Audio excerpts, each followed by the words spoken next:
খুলনা নগরীতে অবৈধ যানবাহন উচ্ছেদে অভিযান চালাচ্ছে যৌথ বাহিনীর সদস্যরা।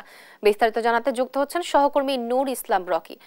রকি, যৌথ বাহিনীর অভিযানে কি ধরনের ব্যবস্থা নেওয়া হচ্ছে, জানাবেন বিস্তারিত। খুলনায় কিন্তু আসলে যানজট দিনের পর দিন বেড়ে চলছে, যার কারণে কিন্তু আসলে অতিষ্ঠ হয়েছে সাধারণ নগরবাসী। খুলনা সিটি কর্পোরেশন, কেএমপি যে ট্রাফিক পুলিশ আছে, তারা কিন্তু কোনোভাবেই এই অবৈধ যানবাহন আসলে নিয়ন্ত্রণ করতে পারছে না।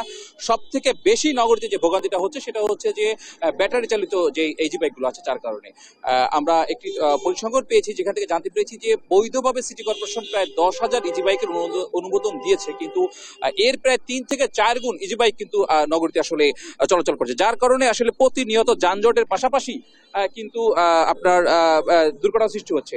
আমরা এই মুহূর্তে যেখানে দাঁড়িয়ে আছি সেখানে কিন্তু কেএমপি পুলিশের উদ্যোগে বিশেষ অভিযান চলছে এবং এই অভিযানটি সপ্তাহব্যাপী চলবে খুলনা সিটি কর্পোরেশনে। নগরীর 5টি পয়েন্টে পুলিশ কিন্তু সকাল থেকে রাত অবধি কিন্তু আসলে অভিযান চলছে। আমরা গতকাল রাত 12টা পর্যন্ত দেখেছি যে কেএমপি পুলিশ এবং নৌবাহিনী যৌথভাবে কিন্তু এই অবৈধ যানবাহন আসলে নিয়ন্ত্রণের জন্য কাজ করছে। আমরা একটু কথা বলবো এখানকার যে ডিসি ট্রাফিক আছে, ডিসি ট্রাফিক আতিক সাহেবের সাথে। ওনার কাছে একটু জানতে চাচ্ছি যে এই যে অবৈধ অভিযানের বিষয় আসলে কেএমপির কি পরিকল্পনা আছে এবং যানজট নিয়ন্ত্রণে আপনারা কিভাবে কি কাজ করছেন? আপনারা জানেন, আমরা গত 2 সপ্তাহ আগে থেকে আমরা খুলনা মহানগরীকে সুশৃঙ্খল একটি মহানগরীতে পরিণত করার জন্য বিশেষ সচেতনতা অভিযান শুরু করি। প্রথমে আমরা সকল প্রকার গাড়িকে আমরা লিফটের বিতরণ করেছি জনসচেতন অংশ হিসাবে।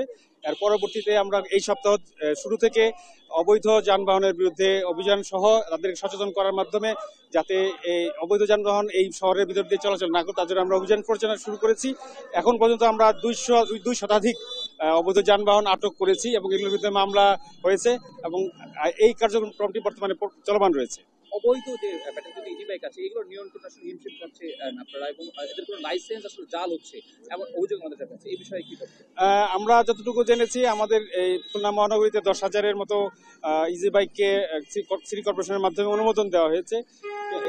এইটি যাতে আর কোনোভাবেই জাল, আমরা কিছু জাল ডকুমেন্টসধারী কিছু ইজি বাইক আমরা আটক করেছি এবং এই অভিযানটি আমরা আরো সামনের দিনগুলোতে আরো বেশি কঠিনভাবে পরিচালনা করব এবং এদেরকে শাস্তির আওতায় আনার জন্য আমরা কাজ করে যাচ্ছি।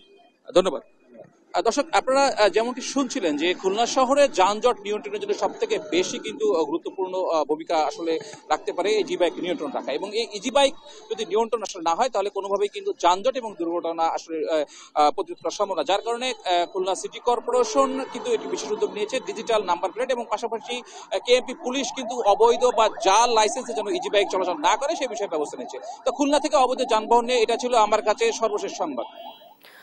ধন্যবাদ আপনাকে রকি। দর্শক, খুলনা নগরীতে অবৈধ যানবাহন উচ্ছেদ সম্পর্কে জানাচ্ছিলেন আমাদের সহকর্মী নূর ইসলাম রকি।